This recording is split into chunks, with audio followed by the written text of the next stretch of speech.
How many alcoholics does it take to screw in a light bulb? Just one. They hold up the bulb and the world revolves around them. Brothers and sisters, comrades and friends, welcome to Bad Country.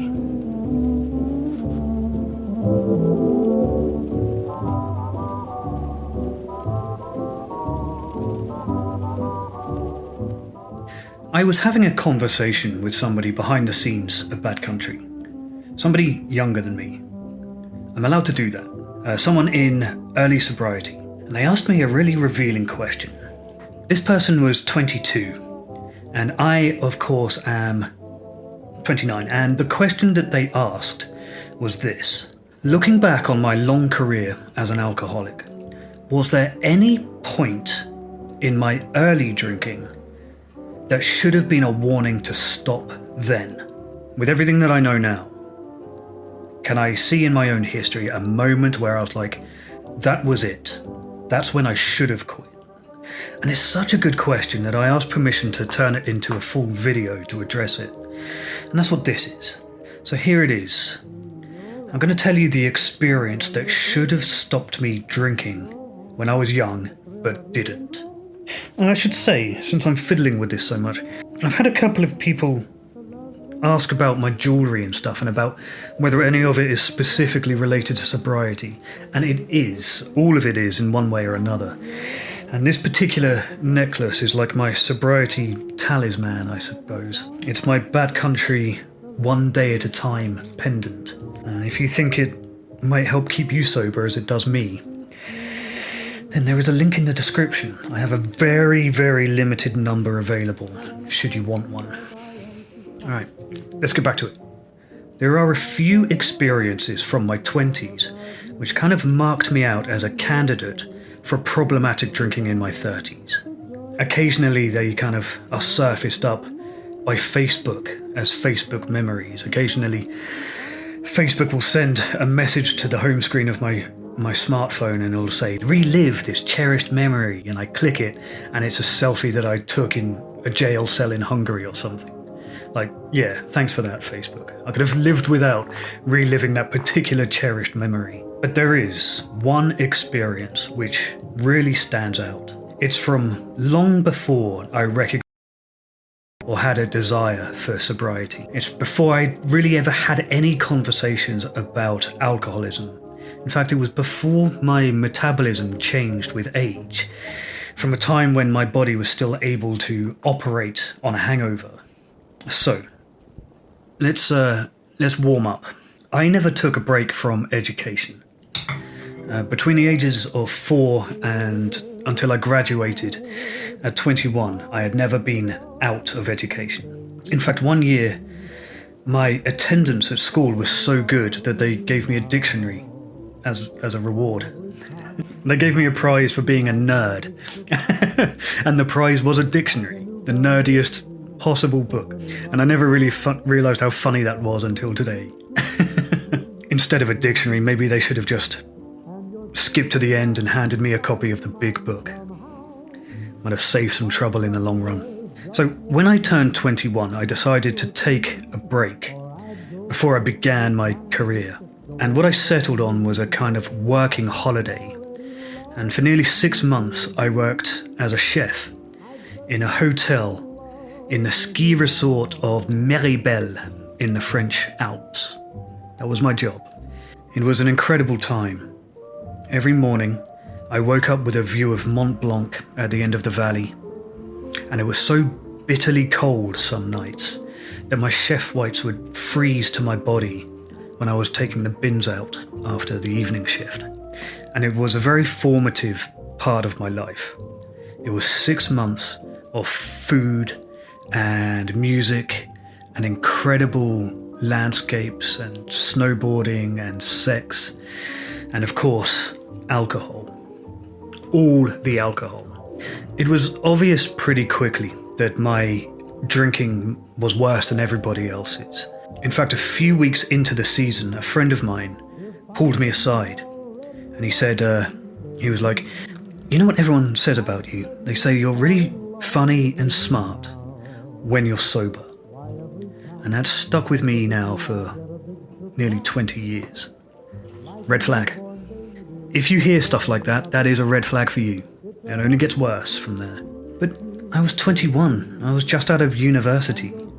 Everybody was drinking like that. To a degree. It was a hard drinking culture. We were basically living on a holiday resort, right? And we were young and fit and horny and excited and all away from home, some of us for the first time. And the ski and snowboard culture, it's a little bit like the skateboarding culture. There's something kind of counterculture about it that encourages rebelliousness and self-expression. And alcohol is a major part of that, especially in your late teens and early 20s. And up there in Meribel, you either live there, so you're part of that culture, or you are there on holiday, looking to have the time of your life. All of us were there, looking to have the time of our life. So, an average day for me, I would get up at 5:30 a.m. to cover the breakfast shift. And my room was in an annex attached to the side of the hotel. Everybody else had hotel rooms, apart from the kitchen staff, me and a couple of others. And we had these kind of outhouses, again, like pressed against the wall of the hotel. And they were not fit for human occupation, I can assure you. It was disgusting. Every morning my toothpaste would be frozen, and I'd have to kind of melt it with a lighter. And one morning, I pulled on my jeans, and 2 stag beetles fell out of my trouser leg, fighting, locked in mortal combat, in my pants. That's a weird sentence. It was awful, and I loved it. I loved it. The hotel is still there, incidentally. It's called Le Verso in Brie-de-la-Bain, if you want to go. Don't mention my name. This story does not end well. I'd go to the kitchen at 6 a.m. to begin the preparation for the day. The head chef would already be there. He was a small, round Italian man called Edmund, a smiling face and broken blood vessels in his cheeks. He was an incredible skier, despite his 55 years or so, and a very heavy drinker. He was very generous with us kids. He wasn't stressful with us as you might expect a head chef to be. He knew that we were there for a holiday more than a career, and he tolerated that.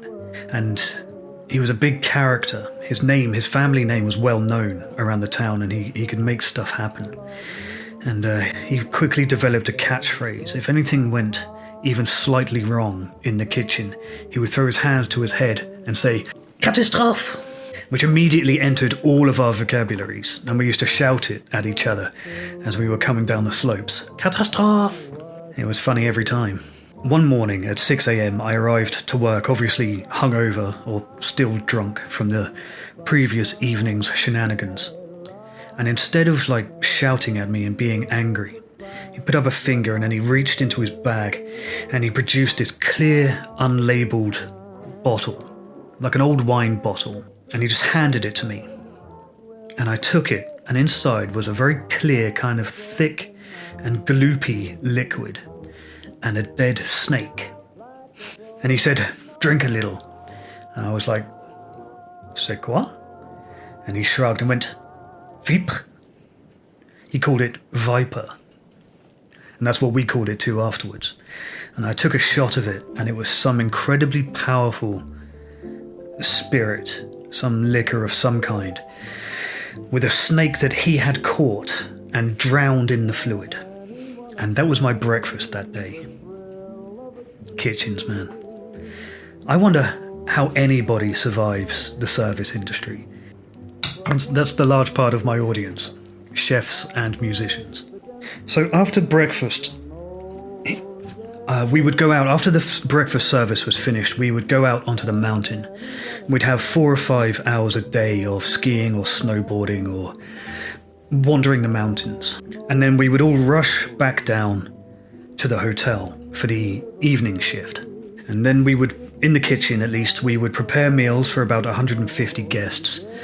And as soon as the last dessert had gone out and was on the table, we'd start drinking while we cleaned the kitchen down. Either someone would buy a round of drinks for all the staff. This was a very informal hotel. The guests were also friendly. And if we'd been treating them well, they would quite often buy the entire staff drinks for the evening. Happened a lot. So as soon as we were kind of winding down for the evening, we had free alcohol available to us. And then by the time we were completely finished, which was usually about 11 or midnight, we would either go into the hotel bar if it was a quiet night, or we would go out to one of the local French nightclubs and get laid or get in a fight or drink too much and fall over on the way home, that kind of thing. And in those cases, if we'd gone out to one of those terrible little mountain nightclubs, we would roll home at 3 a.m. and then be up again at 5:30 for as long as our bodies allowed that to happen.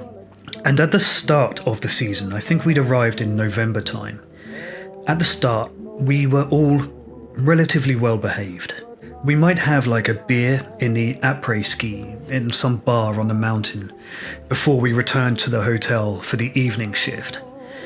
And when we got to the bottom of the ski lifts, we might have a van show, like a mulled wine or something. But we usually at the start weren't drinking during work. It was after work, in the night, when we were drinking and partying really hard. But that began to change around Christmas. By Christmas, we had been there long enough to know our jobs very well, and we had relaxed into our roles, and we were friends with each other. The staff knew each other, we knew the other people on the mountain. And as a result, in the run-up to Christmas, all of the rules and regulations all relaxed. By then, the novelty had worn off, and we'd got over that kind of social nervousness that you have when you're 21 years old in a new place. That had gone. And we were all by then quite good skiers and snowboarders. We were not so nervous on the mountain. And then from Christmas Eve onwards, most of us were drinking every day.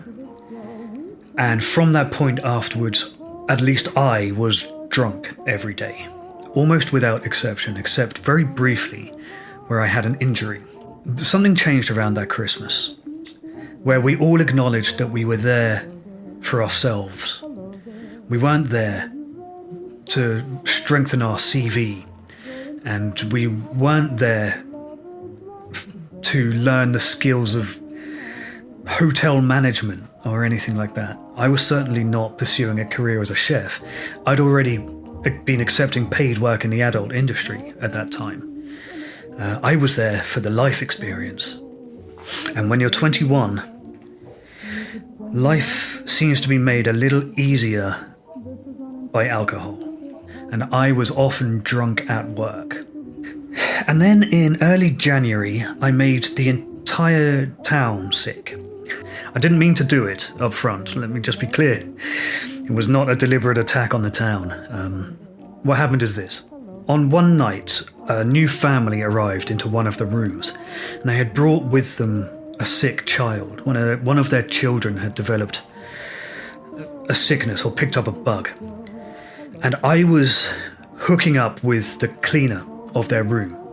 So this family went in, the child was sick everywhere. They called for a cleaner. There was the girl that I was hooking up with. And then she stayed with me that night and gave it to me, whatever that bug was. And then I went down in the morning and put it in everybody's breakfast. And I was ill before that service ended. I was ill before the end of the shift. I knew that I was sick. I didn't know that I'd made everybody else sick, though. And it was a horrible sickness and vomiting and diarrhea bug. And it was extremely virulent. And because I was one of the first people to get sick, I was also one of the first people to recover. So the following day, once the bug had passed, I was up at 6 a.m. taking some bins outside the hotel. And I was stood in a car park and I looked up and a light would come on and I'd hear this and then another light and another like until the whole hotel was awake and vomiting all at the same time. And it got so bad, the delivery drivers were also getting sick from contact with us and then spreading it into the wider valley. And in the end, the village that I was in, called Bride-le-Bain, had to be closed for a week until the bug had passed. And it was partially my fault. I'm sorry, France. And then after that it's funny in hindsight, but it kind of affected everybody's morale, because we didn't get paid if we didn't work, and everybody had lost like 2 days of work and pay. And the hotel was in a bit of a state after that. And we'd had to get people in. It was just an awkward and uncomfortable time. Everybody was recovering. And then I think that, compounded by the Christmas, just reinforced in us the idea that we were there to have fun rather than be conscientious employees, especially me. So we were drinking heavily. And then I suffered a very bizarre injury, which I won't tell you about. Actually, yeah, I will. So I was on the snowboard one day, and I came over a peak, and on the other side, it was still partially in shadow from the morning, which meant it was still icy. And I came herring down from the piste and hit the ice, and the snowboard flipped out immediately, lost traction, flipped out from underneath me. And I flew, I don't know, 20 feet down the piste, and I landed on my left butt cheek, which immediately froze to the ground, very slightly, momentarily, while my right butt cheek and the rest of my body kept going. I made it to the bottom of the piste, and I could feel there was some warmth in my salopettes, in my ski trousers, and I put my hand down and I pulled it out, and there was blood. And I went to the doctor, and this was really early as well. It was the first ski lift, so it must have been 6:30 or 7 or something on my day off. And I went to the Red Cross station, and in there, I can't believe I'm telling this story on the internet.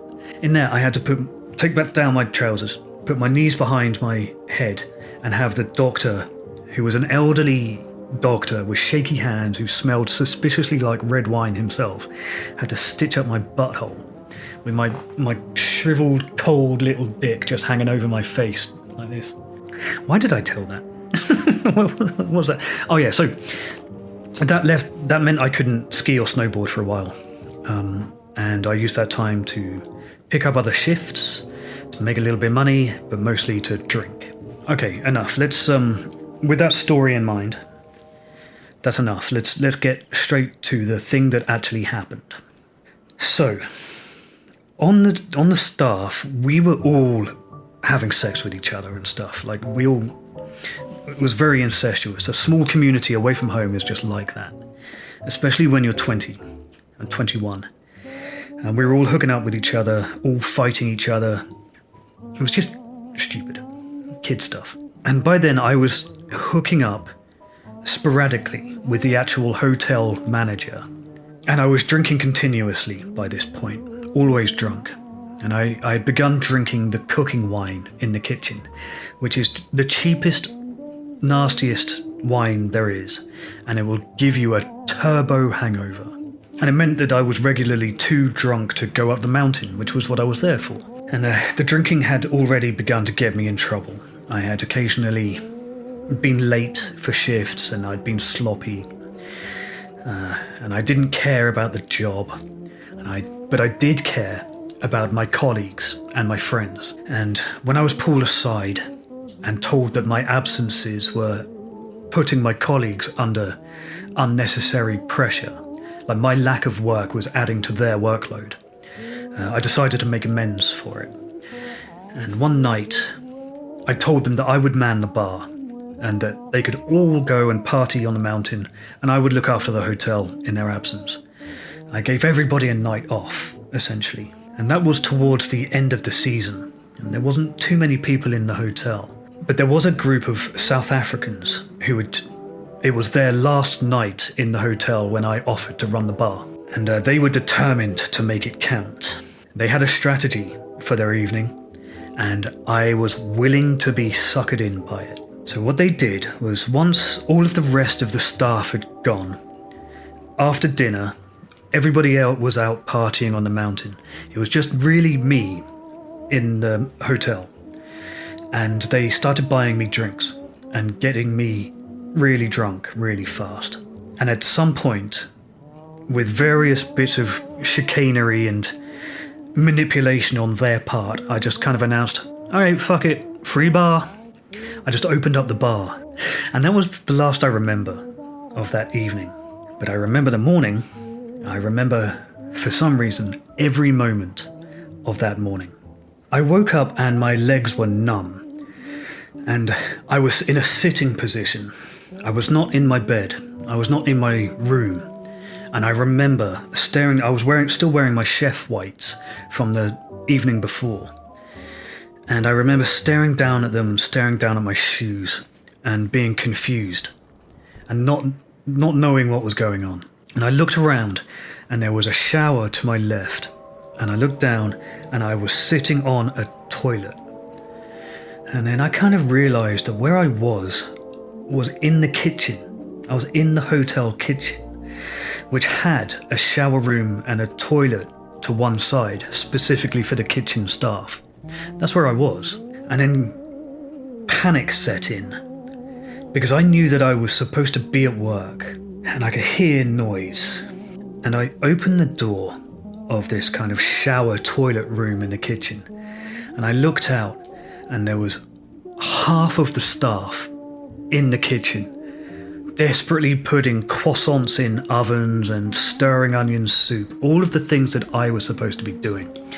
And all of them simultaneously turned and looked at me with surprise in their face, just like... And the head waiter, a big, tough northern woman, she kind of looked at me and just said, "Where the fuck have you been?" I remember that voice, like, drilled into my brain. And there was silence in the kitchen, and then a tiny little voice popped up from the back that I recognized as Edmund's. He simply said, "Catastrophe." And nobody thought it was funny this time. Turned out I'd got so drunk in the bar with the South Africans that I had decided that I would sleep in the kitchen, under the impression that if I was already there, then I couldn't possibly be late in the morning. But I had fallen asleep on the toilet, not woken up again. And by the time I did wake up, it was already 8 a.m, perhaps. I was already 2 hours late for the shift. I'd missed the breakfast service. All of the staff had been to look for me, couldn't find me in the room, couldn't find me in any of the rooms of the girls that I was hooking up with. No, I was already in the kitchen, and no one thought to check in the toilet. And everybody was angry at me. Nobody thought that was cute. Nobody thought that was funny. I had doubled the workload of everybody else. Everybody had to cover my responsibilities just because I got smashed. And it wasn't just that, I should add. So when the South Africans, it was their last night in the hotel, and they absolutely cleaned the bar out. Okay, when I said free bar, not only did they help themselves to what was in the bar, they also stole half of the stock and took it out with them, left with it in their suitcases. Thousands and thousands of euros worth of alcohol. Absolutely cleaned us out. And it was my fault. And that afternoon, after I'd caught a couple of hours of sleep, I wandered sheepishly into the hotel manager's office. A woman that I had been literally sleeping with only a day and a half before. And I asked, "Am I fired?" And she looked at me and nodded. So I got fired by someone I was having sex with. I used to look back on that time with only fondness. But now, with the kind of clarity and self-awareness that comes with sobriety, I'm able to see it for what it was. That even then, at 21 years old, I wasn't drinking for the sake of drinking. It wasn't ever about drink. It was about oblivion. No moderation, no hesitation, just a race to fill every void and gap in my body with as much ethanol as I possibly could, as quickly as I could, every time I had a drink. And that was it. When I got back to the UK, that's when I should have stopped drinking. all the warning signs and the alcoholic behaviors and the addictive personality, they were all present right there in those 6 months at 21 years old. Everything that would later happen to me was represented in prototype form in that 6-month period at 21 years old. And if I had been clever, there was time to stop it then. Before I got sober, I used to look back on that period, that kind of working holiday, with nothing but joy. I remembered it as a very happy time. It was slightly before cameras on phones, so there's very little record of it. But now, in sobriety, with a better understanding of my own personality and my own alcoholism, I can see that period for what it was. I can see it as a real manifestation of alcoholism, as it would present in my later life too. And I wish I had seen it then and stopped it then. But we make excuses, don't we? And we justify and we rationalize instead of understanding that there's a problem here and addressing it when I was young enough that it wouldn't have repeatedly ruined my life, which it eventually did. I just said about it that I was young. That's what young people do. I needed to get it out of my system. And that's how I justified it. The problem is that when you're an alcoholic of my type, you don't get alcohol out of your system. You have to accept that alcoholism is the system. So what about you? Can you remember an experience from your younger years that, looking back, should have made you stop drinking then, but you didn't? And is there something that, with all the knowledge that you have now in recovery or in sobriety, is there something that makes you wish you could go back to that young you in one particular moment and smack the bottle out of their hand? What is that moment for you? Leave it in the comments. Thank you for watching. Subscribe if you like. I'm not your dad. Check out the links in the description if you want some of the nice sobery things that I have for you. And as always, good luck out there.